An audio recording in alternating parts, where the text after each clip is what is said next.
அன்புள்ள ஆண்டவரே, மீண்டும் உம்முடைய பரிசுத்த நாமத்திற்கு கொடான கொடி ஸ்தோத்திரங்களை ஏறெடுத்து தேவ சமூகத்தில் வந்திருக்கிற எங்கள் ஒவ்வொருவரையும் இந்த காலையின் பொழுதை காண்பதற்கு நித்திரையின்றி விழிக்கச் செய்த தெய்வர்க்காய் ஸ்தோத்தரிக்கிறோம். வந்திருக்கின்ற எங்கள் ஒவ்வொருவரோடு உம்முடைய கிருபை இருந்து பாதுகாத்து இந்த நாளின் ஜீவிதத்திலே நீர் எங்களோடு பேசுகிற வார்த்தைகளை கொண்டு நாங்கள் ஜீவிக்க எங்கள் உம்முடைய கருத்தில் ஒப்புக் கொடுக்கிறோம். ஏற்றுக்கொள்ளும். மீட்பர் இயேசு கிறிஸ்துவின் நாமத்தில் ஜெபிக்கிறேன் நல்ல பிதாவே, ஆமென். அன்பு பிள்ளைகளே, மீண்டும் கர்த்தருடைய வார்த்தைகளோடு நம்மை இணைத்த தேவனுக்கு கொடான கொடி ஸ்தோத்திரங்களை ஏறெடுத்து தேவ சமூகத்தில் வந்திருக்கிற உங்கள் அனைவருக்கும் நம் ஆண்டவரும் இரட்சகருமாய் இருக்கிற இயேசு கிறிஸ்துவின் பரிசுத்த நாமத்தில் இந்த செவ்வாய்க்கிழமையின் காலையின் வாழ்த்துக்களை தெரிவித்துக் கொள்கிறேன். கர்த்தர் நம்மோடு இருப்பாராக. ஆவியானவர் இடைப்பட்ட காலங்களில் நேற்றைய தினத்தில் ஆவியின் வரங்களை குறித்து சிந்தித்தோம். இன்றைக்கு குமாரனாக இயேசு கிறிஸ்து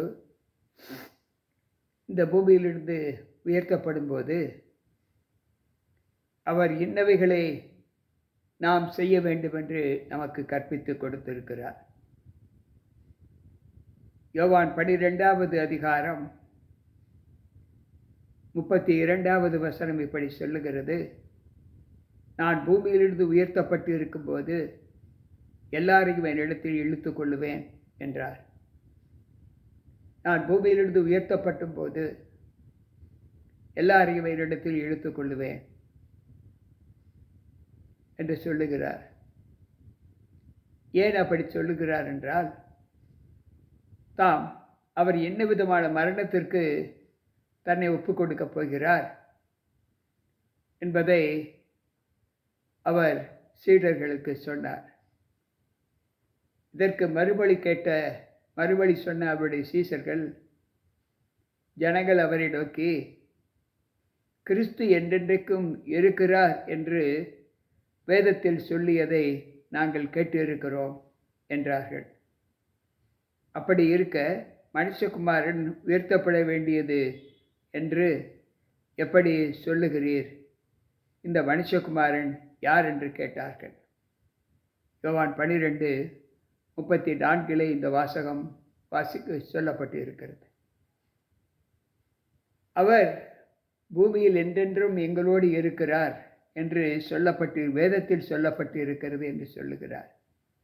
இந்த இடத்தில் வேதம் என்ற சொல்லுக்கு பழைய ஏற்பாடு என்பதை நாம் அறிய வேண்டும்.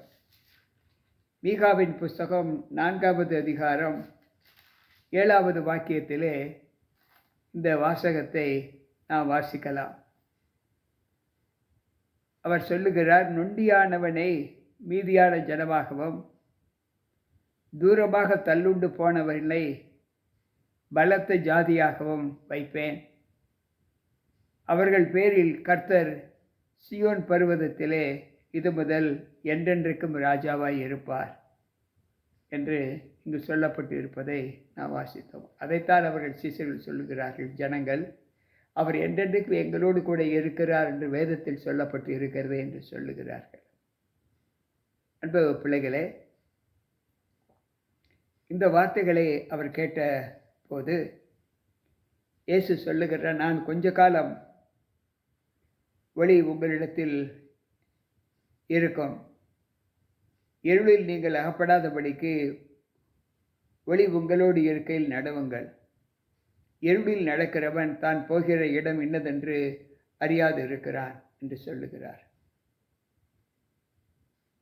இந்த வார்த்தையை கேட்ட ஆண்டவர் அவர்களிடத்தில் சொல்லுகிறார், நான் கொஞ்ச காலம் ஒளி உங்களிடத்தில் இருக்கும், இருளில் நீங்கள் அகப்படாதபடிக்கு ஒளியிலே நடவுங்கள். இருளில் நடக்கிறவன் தான் போகிற இடம் இன்னதென்று அறியாது இருக்கிறான் என்று அவர் சொல்லுகிறார்.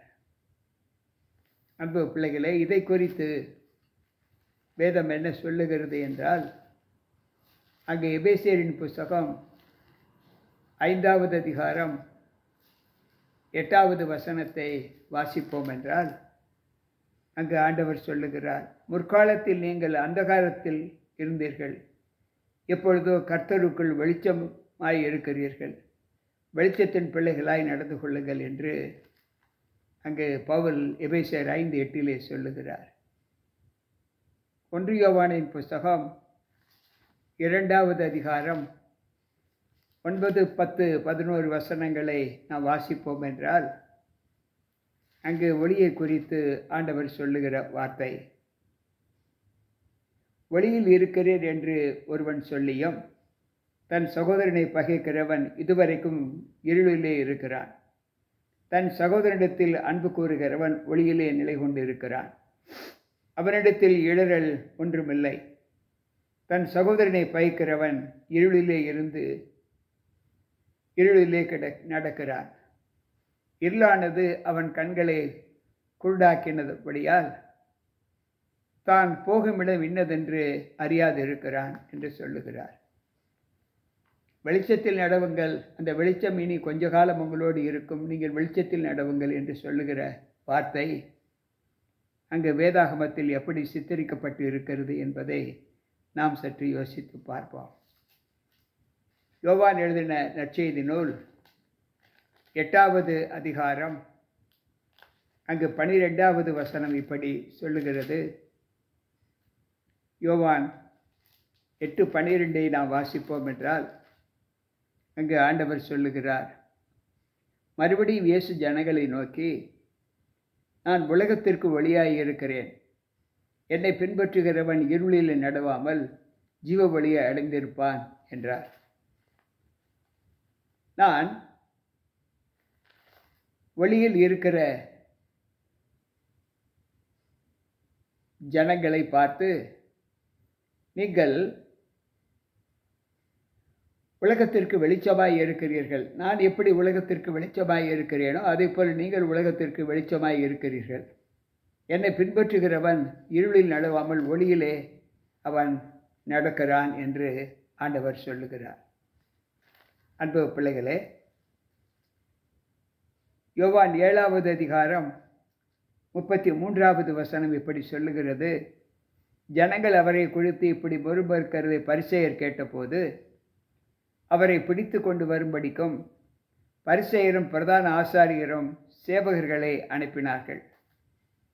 அன்பு பிள்ளைகளே, அப்பொழுது இயேசு அவர்களை நோக்கி, இன்னும் கொஞ்ச காலம் நான் உங்களிடத்தில் இருந்து பின்பு என்னை அனுப்பியவரிடத்துக்கு போகப் போகிறேன் என்று சொல்லுகிறார். இன்னும் கொஞ்ச காலம் நான் உங்களிடத்தில் இருப்பேன், பின்பு என்னை அனுப்பினவரிடத்தில் நான் போய்விடுவேன் என்று அங்கு ஆண்டவர் சொல்லுகிறார். அன்பு பிள்ளைகளே, சற்று யோசிப்போம். எந்த சூழ்நிலையில் இருந்தாலும் ஆண்டவரை அவர்கள் கொலை செய்ய தீர்மானம் பண்ணினார்கள். ஆனால் அவருக்குரிய ஜனங்கள் எப்படி தங்களை ஆண்டவருக்கு அர்ப்பணிக்கிறார்கள் என்பதை யோசித்து பார்ப்போம். அன்பு பிள்ளைகளே, வேதாகமத்தில் ஆண்டவர் சொல்லுகிற வார்த்தை, யோவான் 1வது அதிகாரம் 9வது வசனம் சொல்லுகிறது, உலகத்திலே வந்த எந்த மனுஷனையும் பிரகாசிப்புக்கிற ஒளியே அந்த மெய்யான ஒளி என்று சொல்லுகிறார். நான் உலகத்திற்கு ஒளியாய் இருக்கிறேன்.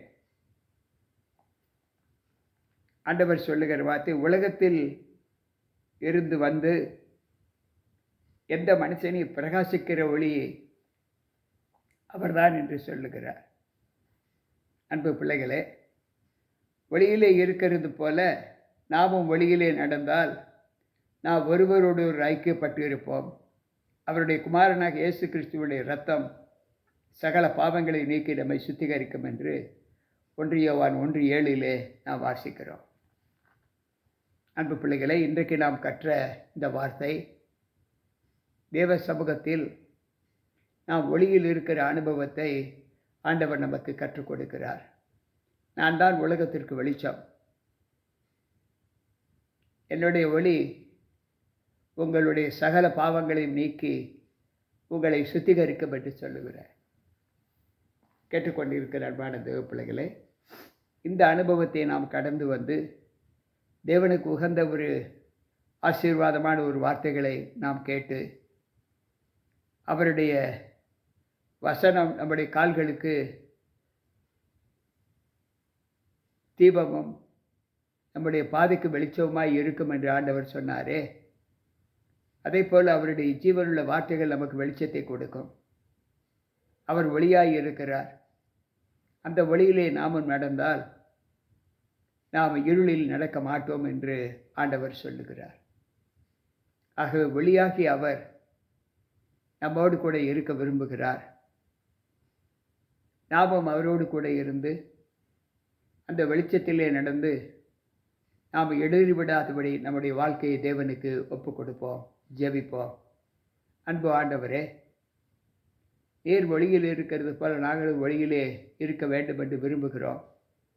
ஆனாலும் உலகத்தின் இச்சைகள் அந்த ஒளியிலிருந்து எங்களை விலக்கி சற்று மாற்றுப்பாதையில் செல்வதற்கான துரிதத்தை எங்களுக்குள் உண்டு பண்ணுவதை நாங்கள் அறிகிறோம். ஆனாலும் நீர் ஒளியில் இருக்கிறது போல நாங்களும் ஒளியில் நடக்க எங்களை உம்முடைய கரத்தில் ஒப்புக் கொடுக்கிறோம். கேட்ட ஒவ்வொரு பிள்ளைகளோடு உம்முடைய கிருபை, உம்முடைய சமாதானம், சந்தோஷம் தங்கி இருந்து பாதுகாத்து அந்த பிள்ளைகளுக்கு வேண்டிய நல்ல ஆசீர்வாதங்களை என் தேவன் கட்டளையிட கிருபை செய்யுங்க. சகலத்தில் மேன்மையான ஈவுகளை அந்த பிள்ளைகளுக்கு கட்டளையிட்டு அவர் வரும்போது அதே ஒளி அண்டையிலே நாங்கள் ஜீவிக்கிற பிள்ளைகளாக எங்களை ஒப்புக் கொடுக்க வந்திருக்கின்ற எங்கள் ஒவ்வொருவரையும் ஏற்று எங்களுடைய வாழ்க்கையில் இருள் இல்லாமையை போக்கி ஒளியின் இடத்துல நாங்கள் ஜீவிக்க எங்களை பலப்படுத்தோம். மீட்பர் இயேசு கிறிஸ்துவின் நாமத்தில் ஜெபிக்கிறேன் நல்ல பிதாவே, ஆமென். அன்பு பிள்ளைகளே, கேட்ட வார்த்தைகள் நம்முடைய விசுவாச பாதையில் நமக்கு பெரிய வெளிச்சத்தை கொடுக்கும் என்று நான் கர்த்தருக்குள் நம்புகிறேன். அந்த ஒளியிலே நடப்போம். பாவம் நம்மை விட்டு விலகி நாம் என்றென்றுக்கும் வெளிச்சத்தின் பிள்ளைகளாக ஜீவிக்க இந்த வார்த்தையை நமக்கு வழங்கி கொடுக்கட்டும். மீட்பர் இயேசு கிறிஸ்துவின் நாமத்தில் உங்களை அன்போடு கேட்டுக்கொள்கிறேன். மீண்டும் நாளை சந்திப்போம். உங்கள் போதகர் ஜி.கே. ராபர்ட். கர்த்தர் நம்மோடு இருப்பாராக. ஆமென்.